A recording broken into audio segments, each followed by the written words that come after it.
নমস্কার বন্ধুরা, কেমন আছো? আমি সঙ্গীতা আবারও চলে এসেছি শ্রুতির আরেকটি নতুন পর্বে। তোমাদের অনেক ধন্যবাদ আমার পাশে থাকার জন্য, আমাকে সাপোর্ট করার জন্য। এভাবেই আমার পাশে থেকো। আর চেনা জানা গল্পের সাথে সাথে অনেক অজানা গল্পের পাঠ শুনতে আমার চ্যানেলটি অবশ্যই সাবস্ক্রাইব করো। বন্ধুরা, আজ থেকে শ্রুতিতে শুরু হচ্ছে আরেকটি নতুন পর্ব, যেখানে বিশ্ব সাহিত্যের বিভিন্ন গল্পকারের বিভিন্ন রচনা যেগুলি বাংলায় অনুবাদ হয়েছে সেই সমস্ত রচনার পাঠ এই পর্বে থাকবে তোমাদের জন্য। যেহেতু সাহিত্য সেই দেশের সমাজের আয়না, তাই সেই সঙ্গে পরিচিত হবে নানা দেশের সমাজ ব্যবস্থা, আচার অনুষ্ঠান, রীতিনীতি, দর্শন, সংস্কৃতি প্রভৃতির সঙ্গে। চলো দেরি না করে শুরু করা যাক আজকের পাঠ। আজ থাকছে স্যার ওয়াল্টার স্কটের দুই পশুপালক, দ্য টু ড্রোভার্স। আমার এই গল্পের শুরু দুন উপলক্ষে অনুষ্ঠিত মেলার দিন থেকে। এই মেলার বিশেষত্ব ইংল্যান্ডের উত্তর ও মধ্য অঞ্চল থেকে গবাদি পশু কেনা বেচার জন্য বহু পশু ব্যবসায়ী এই মেলায় যোগ দেয়। তবে পশুপালন এমনকি পশু চালনার ব্যাপারে স্কটল্যান্ডের চাষিরাই সব থেকে বেশি দক্ষ। তারা অসংখ্য গবাদি পশুর এক একটি পাল নিয়ে শত শত মাইল পথ ঠেঙিয়ে কত মাঠ ঘাট বন জঙ্গল পেরিয়ে এই মেলায় যোগ দেয়। এইসব কাজে তাদের তৎপরতা ও কষ্ট সহিষ্ণুতার পরিচয় মেলে।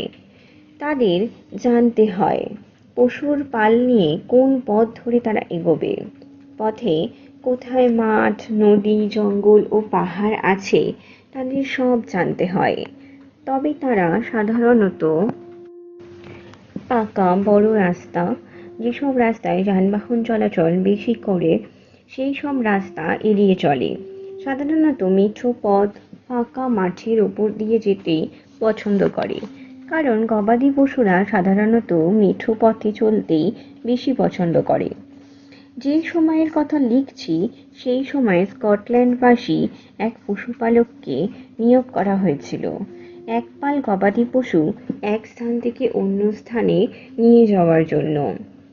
সেই যাত্রাপথ ছিল যেমন দুরূহ তেমনই দীর্ঘ। সেই পশুপালকের নাম রবিন অয়েগ। ছোট রবিন বলেই বেশি পরিচিত ছিল। তার শরীরটা তেমন শক্তপোক্ত ছিল না, অর্থাৎ সুঠাম দেহের অধিকারী ছিল না সে।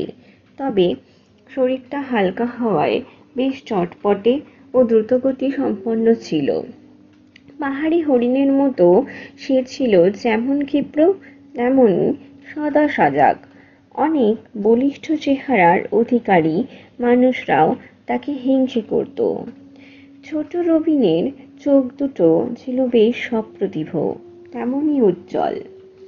ছোট রবিনদের ছোট্ট শহরটা থেকে যখন যাত্রা শুরু করে গবাদি পশুর পাল নিয়ে, তখন শহর জুড়ে এক আলোড়ন। শহরের আবাল বৃদ্ধ বনিতার মুখে মুখে তার কথাটা সর্বত্র আলোচিত হতে থাকে। রবিন একা একাই পশুর পাল নিয়ে যেত, সহকারীর দরকার হতো না।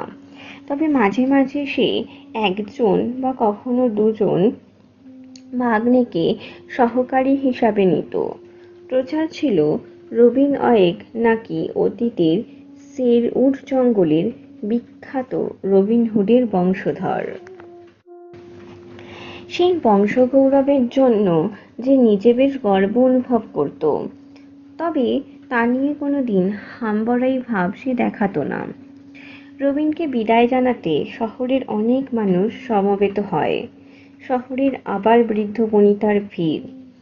পালের গবাদি পশুগুলোকে এক জায়গায় জড়ো করার জন্য সে চিৎকার করে এক শঙ্খের ধ্বনি দেয়। ঠিক সেই সময় ভিড়ের মধ্যে থেকে একজন এগিয়ে এসে বলে, রবিন, তোমার পিসিমা আউল জেনেট তোমায় ডাকছে। পিসিমা নয়, বুড়িটা ডাইনি, নজর বড় খারাপ।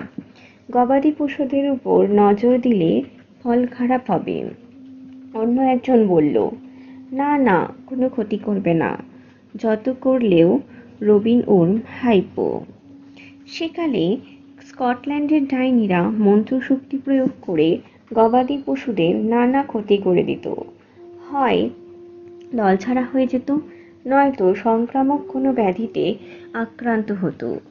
সেই কারণে ডাইনিদের নজর থেকে গবাদি পশুদের বাঁচাতে পশুদের লেজের প্রান্তে জটিল গ্রন্থি দেওয়া হতো। রবিন এগোতে গিয়েও এগোলো না, নিছক মজা করার জন্য। তারপর বলল, পিসি, হঠাৎ কি মনে করে? তুই তো আমার বুকের ধন, তুই যতদিন না ফিরে আসিস আমি দুশ্চিন্তায় থাকবো। যে আহার দেহকে পুষ্টি যোগাবে, যে আগুন তাপ দেবে শরীরে, আরাম দেবে, সেই সব কিছুই আমার ভালো লাগবে না তুই না থাকলে। রবিন দাঁড়িয়ে থেকে বুড়ির কথায় মজা লুটছিল। বুড়ি রবিনের চারদিকে তিনবার পাক খেয়ে থমকে দাঁড়ালো।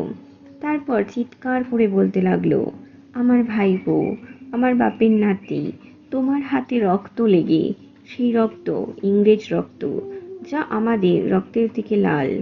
ইংল্যান্ড যাবি না তুই। এই কথা বলি রবিনের কাছ থেকে ছোড়াটা আর গায়ের শালটা প্রায় ছিনিয়েই নিল।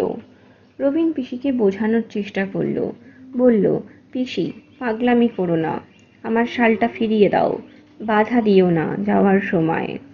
শাল আমি তোর ফিরিয়ে দেব, কথা দে তুই এই অস্ত্র আর প্রয়োগ করবি না। রবিন ছোড়াটা আর একজন পশুপালকের হাতে তুলে দিল। তার নাম হুগো মরিসন। বলল, মরিসন, এটা তোমার কাছে গচ্ছিত রাখো, চিরতরে তো দিতে পারি না, কারণ ছোড়াটা আমার বাবার। এটা তোমার কাছেই রাখো, তুমি আমার পিছন পিছন গবাদি পশুর পাল নিয়ে এগোবে। মরিসন কি পাগল যে তোমার ছোড়াটা রাখবে? পিসি বলল, আমি মরিসন বংশজাত, নিচু এলাকার গেলাতে আমার বাড়ি। আমাদের পূর্বপুরুষরা সামান্য একটা ছোরা রাখতো না, রাখতো বড় বড় তরবারি। আমার কাছেও রয়েছে। ছোটখাটো অস্ত্র আমার লাগবে না। তুমি বললে না করব না, রাখবো, তবে দয়া করে চেয়ে নেবে। হুগো মরিসনের মধ্যে অহংভাব। রবিনের রাগ জন্মালো, কিন্তু তার সহিষ্ণুতা ও ধৈর্য সামলে নিতে সাহায্য করল সেই রাগ। মরিসনের কথায় রাজি হয়ে গেল সে। শুধু বলল, ওর মাথায় যদি বুদ্ধি থাকতো তাহলে এভাবে কথা বলতো না। বরং এটা দুঃখের বিষয়, ওর মতো একটা মাথা মোটা পশুপালকের কাছে আমার বাবার অস্ত্রটা থাকবে। এ কথা বলেই পশুর পাল তাড়িয়ে নিয়ে চলল রবিন। সে বেশ হুড়োহুড়ি করছিল, কারণ ওয়েকফিল্ড নামে তার এক বন্ধুর সঙ্গে দেখা হওয়ার কথা ফলকারকে। হ্যারিও তারই মতো গবাদি পশুর পাল নিয়ে যাবে। ফলকার্ক থেকে তারা একসঙ্গে যেতে পারবে। হ্যারি ওয়েকফিল্ড ইংরেজ হলেও স্কটল্যান্ডবাসীদের মতোই দক্ষ একজন পশুপালক। তার বলিষ্ঠ চেহারা ও লম্বায় প্রায় 6 ফুট। সে যেমন হাসি খুশিতে থাকতো, তেমনি চটেও যেত। বিবাদে জড়িয়ে পড়তো তখন। রবিনের সঙ্গে হ্যারির বন্ধুত্ব কিভাবে গড়ে উঠেছিল তা বলা শক্ত, তবে যেভাবে হোক বন্ধুত্বটা গড়ে উঠেছিল। ভাষা আলাদা হলে হবে কি, পরস্পর পরস্পরকে দরকার পড়তো হামেশাই। পশুচালনায় রীতিমতো দক্ষ রবিনকে প্রায় প্রয়োজন হতো ওয়েকফিল্ডের, তেমনি ওয়েকফিল্ডকেও রবিনের প্রয়োজন হতো, কারণ তার হাত খরচার হাতটা ছিল দরাজ। দুজনে ফলকারকে মিলিত হলো যথারীতি। তারপর তারা লিডসভেলের অরণ্য এলাকার মধ্যে দিয়ে দুটি পশুর পাল নিয়ে এগিয়ে চলল। একসময় তারা কাম্বারল্যান্ডের বিপরীত পথ ধরে বেশ কিছুটা এগিয়ে পড়ল গিয়ে সমতল কৃষি অঞ্চলে। পশুর পাল যে পথ ধরে যেত সেই পথের আশপাশের ঘাস ও ছোট ছোট গাছপালা খেতে খেতে যেত। মাঝে মাঝে চাষিদের মাঠের ফসলও খেয়ে ফেলত। আবার প্রয়োজনে পশুচালকরা চাষিদের কাছে বিঘে কয়েক জমি ভাড়া নিয়ে 2-4 দিন পশুর পাল রেখেও দিত। ঘাস ও ছোট ছোট গাছপালা খাইয়ে নিত। পাল থেকে গবাদি পশু বেচে দিয়ে জমির ভাড়া মিটিয়ে দিত। তবে জমি বা মাঠ ভাড়া পাওয়া দুষ্কর ছিল। কাম্বারল্যান্ড পেরিয়ে কৃষি অঞ্চলে যখন ঢুকলো, তখন দুই বন্ধু জমি বা মাঠ ভাড়ার সন্ধানে বেরোলো। হ্যারি এক জমিদারের ম্যানেজারের কাছে একটা মাঠ ভাড়া করলো। সেই মাঠের দিকে তার পশুর পালকে তাড়িয়ে নিয়ে যেতে লাগলো। কিছু সময় পরে রবিন সেই জমিদারের কাছে গেল। সে জমিদারের কাছে কিছু গবাদি পশু বেচে সেই একই মাঠ দিন কয়েকের জন্য ভাড়া নিল। জমিদার নিজে রবিনকে নিয়ে যখন মাঠ দেখাতে গেলেন, দেখলেন তারই ম্যানেজার অন্য এক পশুপালককে সেই মাঠ ভাড়া দিয়েছে আগেই। রবিন দেখল তার বন্ধু হ্যারি ওয়েকফিল্ডই ভাড়া নিয়েছে সেই মাঠ। সে বুঝতে পারল না জেনে দুজনে একই লোকের কাছ থেকে একই মাঠ ভাড়া নিয়ে ফেলেছে। জমিদার ম্যানেজারকে তিরস্কার করলেন, কারণ জমিদারকে না জানিয়ে মাঠ ভাড়া দেওয়া উচিত কাজ নয়। জমিদার হ্যারিকে হুকুম দিলেন তখনই পশুর পাল নিয়ে মাঠ ছেড়ে চলে যেতে। হ্যারি তাতে রাজি নয়। জমিদারের ম্যানেজার এবং তার পেটুয়া 2-3 জন লোক রবিনের বিরুদ্ধে হ্যারিকে উস্কে দিয়ে উত্তেজিত করে তুলল। যেহেতু রবিন ছিল স্কটল্যান্ডবাসী, তারা বারবার হ্যারিকে বোঝালো স্কটল্যান্ডবাসীদের কোনোদিন বিশ্বাস করবে না। হ্যারি তাই উত্তেজিত হয়ে বন্ধু রবিনকে বলল, তুমি তোমার পশুর পাল নিয়ে এখানেই থাকো, আমি চলে যাচ্ছি, তোমার মুখ আমি দেখতে চাই না। রবিন বুঝে উঠতে পারল না আসলে তার দোষটা কোথায়। সেদিন রাতে সেই জমিদার এরেবি রবিনকে বাড়িতে নিমন্ত্রণ করে ডিনার করালেন। অঢেল মাংস ও মদের আয়োজন ছিল। ডিনার শেষে জমিদার পাইপ টানতে টানতে খোশ মেজাজে গল্প করতে লাগলেন রবিনের সঙ্গে। জমিদার এরেবি একসময় বললেন, আমি ঘোড়ায় চড়ে আসার পথে দেখলাম আরও একটা গবাদি পশুর পালকে। মোটাসোটা চেহারার একটা লোক পশুর পালটাকে তাড়িয়ে নিয়ে আসছে। নিশ্চয় হুগো মরিসন। কত দূরে রয়েছে? 7-8 মাইল দূর হবে। তবে তার পাশে তোমার মতো অত বেশি গবাদি পশু দেখলাম না। জমিদার বাড়ি থেকে রবিন গেল হোটেলে, সেখানেই রাত কাটাবে। হোটেলে গিয়ে দেখলো হ্যারি ওয়েকফিল্ড, জমিদারের সেই ম্যানেজার, আরও 2-3 জন লোক একটা ঘরে বসে কি বিষয় নিয়ে যেন সলা পরামর্শ করছে। রবিন ঢুকতেই আলোচনা বন্ধ হয়ে গেল। তার বুঝতে বাকি রইল না আলোচনার বিষয় কি। ওরা সবাই স্কটদের ঘৃণার চোখে দেখে। রবিন হোটেলে গিয়ে 2 পেনির মদ চাইলে মালিক বেশ রূঢ় স্বরে বলল, 2 পেনির মদ হোটেলে পাওয়া যায় না। হোটেল মালিকের স্ত্রী এক পাত্র মদ নিয়ে এসে রবিনের টেবিলে রেখে হোটেল মালিককে বলল, তুমি ব্যবসায়ী, প্রতিটি কাস্টমারের সঙ্গে ভদ্র ব্যবহার করবে, তুমি ন্যায্য দামই পাবে। রবিনের দিকে তাকিয়ে এক চাষি বলল, স্কটদের গবাদি পশুগুলো আমাদের জমির ফসল খেয়ে ফেলেছে, নষ্টও করেছে। জমিদারের ম্যানেজার বলল, দেখো রবিন ওয়েক, তুমি কিন্তু আমাদের বন্ধু হ্যারির সঙ্গে বিশ্বাসঘাতকতা করেছো। হ্যারি যদি প্রমাণ করে দিতে পারে আমি বিশ্বাসঘাতকতা করেছি, তাহলে ভুল সংশোধন করে নেব। রবিন বলল, রবিন ঠিকই বলেছে, হ্যারি বলল। এ কথা বলে সে রবিনের দিকে এগিয়ে গেল। রবিনও উঠে দাঁড়ালো। হ্যারি রবিনের হাত ধরে সবাইকে চুপ করে থাকতে বলল। হ্যারি তারপর রবিনের উদ্দেশ্যে বলল, তুমি আজও আমার সঙ্গে ভালো ব্যবহার করনি, তবুও আমি সবকিছু ভুলে যেতে চাই। এসো আমরা করমর্দন করি। আশা রাখি অতীতের থেকেও আমাদের বন্ধুত্ব আরও গাঢ় ও মজবুত হয়ে উঠবে। আমাদের বন্ধুত্ব আরও মজবুত হবে যদি ঘটে যাওয়া ব্যাপারটার একটা নিষ্পত্তি হয়ে যায়। হ্যারি রবিনের হাতটা ছেড়ে দিয়ে বলল, আমি জানতাম না 3 বছর ধরে একটা ভীরু কাপুরুষের সঙ্গে বন্ধু হয়ে মিশছি। ভুলে যেও না হ্যারি, এই কাপুরুষই তোমাকে ডুবন্ত অবস্থায় নদী থেকে উদ্ধার করেছিল। এই বিবাদের নিষ্পত্তি হবে না, একমাত্র যুদ্ধের মাধ্যমেই নিষ্পত্তি হতে পারে। তাই মানুষ হও তো আমার সামনে এসে দাঁড়াও। তাহলে তো শুধু মার খেতে হবে আমাকে। যুক্তিহীন সিদ্ধান্ত। তার থেকে বিচারের জন্য কার কাছে যেতে হবে বলো? কারণ এখানকার আইন বিষয়ে কিছুই জানি না। তখন সবাই মিলে চিৎকার করে বলে উঠল, না, আইনের মাধ্যমে নয়, নিজেদের মধ্যেই মীমাংসা করতে হবে। আমি নিরস্ত্র, লড়াই করব কি দিয়ে? কি নিয়ে লড়তে চাও তুমি? হ্যারি বলল, তরবারি নিয়ে। যে প্রথম আঘাত করে রক্তপাত ঘটাবে সে জয়ী হবে। সবাই হেসে উঠল। একজন বলল, ঈশ্বরের উচিত ছিল পৃথিবীতে শয়তানটাকে দুটো তরবারি দিয়ে পাঠানো। রবিন তার চাদরের তলায় হাত ঢোকালো, তারপর নিজের ভাষায় বলল, যত সব অসভ্যের দল, ভদ্রতা জানে না। রবিন দরজার দিকে এগোলো। হ্যারি পথ রোধ করতেই রবিন বলল, আমাকে যেতে দাও। হ্যারি যেতে দিল না। রবিন জোর করে যেতে চাইলে হ্যারি সজোরে একটি ঘুষি কষিয়ে দিল। রবিন মেঝেতে পড়ে গেল।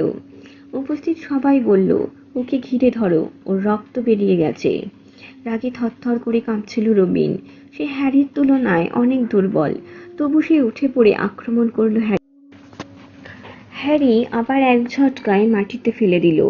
কেমন যেন নিথর হয়ে গেল। হোটেল মালিকের স্ত্রীর সাহায্যের জন্য এগিয়ে এলো। প্লিজ বাস্কিন তাকে বাধা দিল, বলল ওর কিছুই হয়নি, একাই লড়তে হবে। কিন্তু পুরানো বন্ধুর প্রতি মায়া হলো হ্যারির। সে প্লিজ বাস্কিনকে বলল, আর একটিও কথা নয়, ও লড়াই করতে জানে, গায়ে চাদর জড়িয়ে লড়াই করছে। যদি বেশি বাড়াবাড়ি করো তোমাকেও ঘুষি মেরে ফেলে দেব মাটিতে। হ্যারি রবিনকে নিজের হাতে উঠিয়ে বলল, রবিন, ওঠো, দেখি তোমার বা তোমার দেশ ও জাতি নিয়ে কে কি বলে। রবিন কোনো কথা বলে না। হ্যারি তাড়া দেয়, আর রাগ পুষে রেখো না, করমর্দন করো, আমরা পুনরায় বন্ধু হয়ে উঠি। রবিনের রাগ যায় না। না হ্যারি, আর নয়, অনেক হয়েছে। আমি দুঃখিত রবিন, আর কি বা বলতে পারি? তাহলে বলি, ক্রমওয়েলের অভিশাপ বর্ষিত হোক তোমার মাথায়। রবিন কোনো কথা বলল না। টেবিলের উপর হোটেলের পাওনাটা রেখে সে ঘর থেকে বেরিয়ে গেল। দরজার কাছে ফিরে এসে বেজার মুখে করমর্দন করল হ্যারির সঙ্গে। তারপর ডান হাতের অনামিকাটা উঁচু করে ধরল, সতর্কতার সংকেত স্বরূপ। তারপর হোটেল থেকে বেরিয়ে চাঁদের আলোর মধ্যে দিয়ে এগিয়ে চলল। রবিন বেরিয়ে গেলে জমিদারের ম্যানেজার ও হ্যারি ওয়েকফিল্ড নিজেদের মধ্যে বচসা শুরু করলো। রবিন নিজের মর্যাদা রাখতে হয়তো পুনরায় লড়াই শুরু করত, যদি না হোটেল মালিকের স্ত্রী বাধা দিত। সে বলল, আমার হোটেলে ঝগড়া মারামারি চলবে না, অনেক সহ্য করেছি। তারপর হ্যারিকে উদ্দেশ্য করে বলল, একজন পুরনো বন্ধুর সঙ্গে এভাবে দুর্ব্যবহার করে শত্রু করে তোলা উচিত হয়নি হ্যারি। রবিন বড় ভালো মানুষ, রাগ হিংসা পুষে রাখে না। হ্যারি বলল, স্কটদের চরিত্র সম্পর্কে তোমার ধারণা নেই। আমার মা ছিল স্কট, আমার স্ত্রী সেই স্কটদের মেয়ে। হোটেল মালিক বলল। হোটেলের একজন কাস্টমার চলে গেলে অন্য একজন এলো। হ্যারি কাস্টমারদের মধ্যে একজন ব্যবসায়ীকে পেয়ে গেল, যে তার কাছ থেকে ভালো দাম দিয়েই গবাদি পশু কিনতে ইচ্ছুক।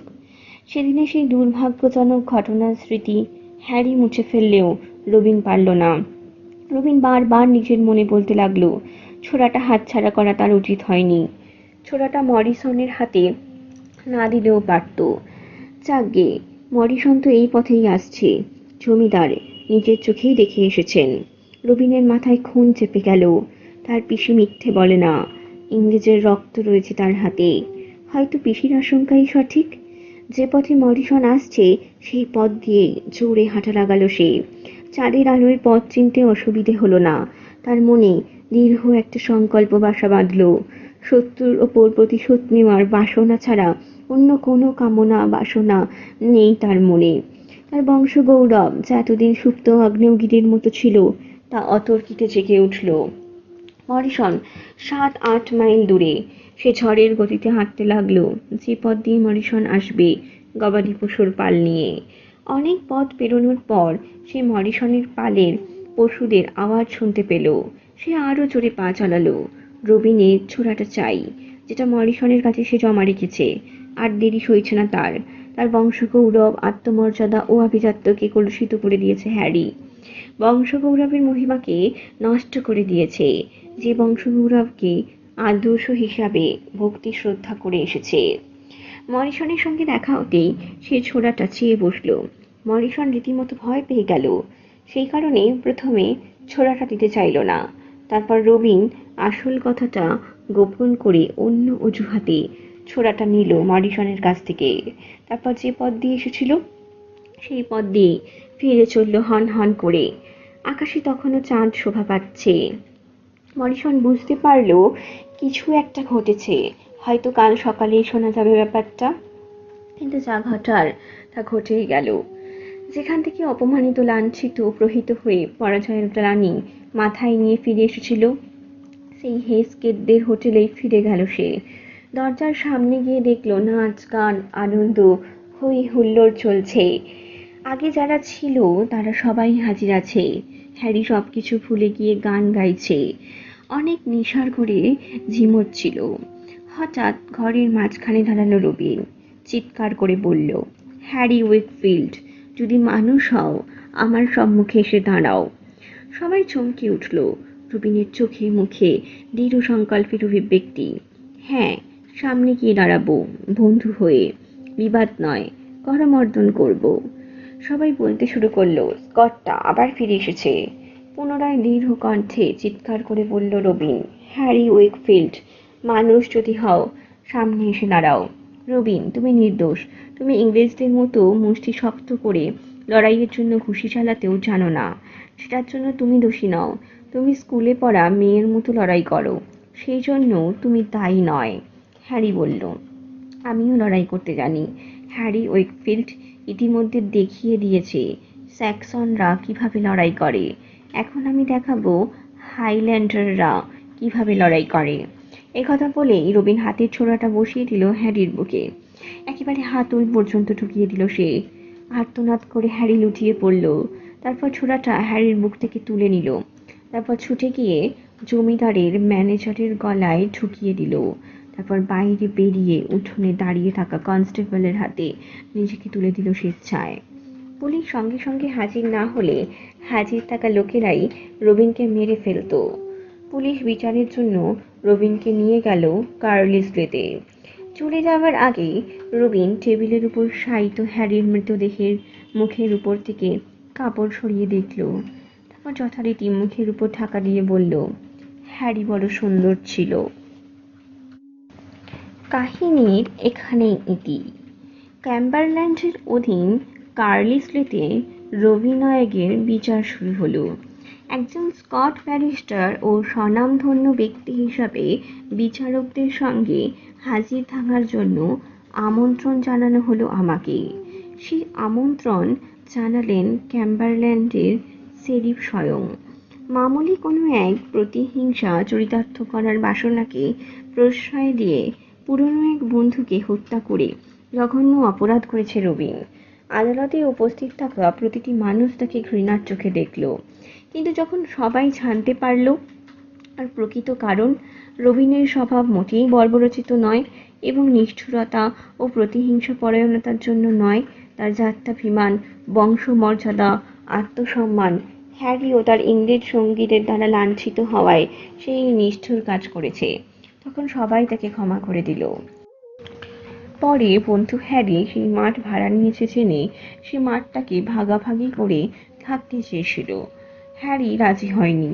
অতীতে হ্যারিকে সে নদী থেকে জীবন্ত উদ্ধার করে প্রাণ বাঁচায়। সে মাঠ নিয়ে অযথা বিবাদে জড়িয়ে পড়তে চায়নি। সে হেস্কেটদের হোটেলে গিয়ে পৌঁছলে হ্যারির ইংরেজ সঙ্গীরা নানাভাবে স্কট বলে উপহাস করতে থাকে, যা তার মনে আঘাত করে। হ্যারি তাকে লড়াইয়ে আহ্বান করে।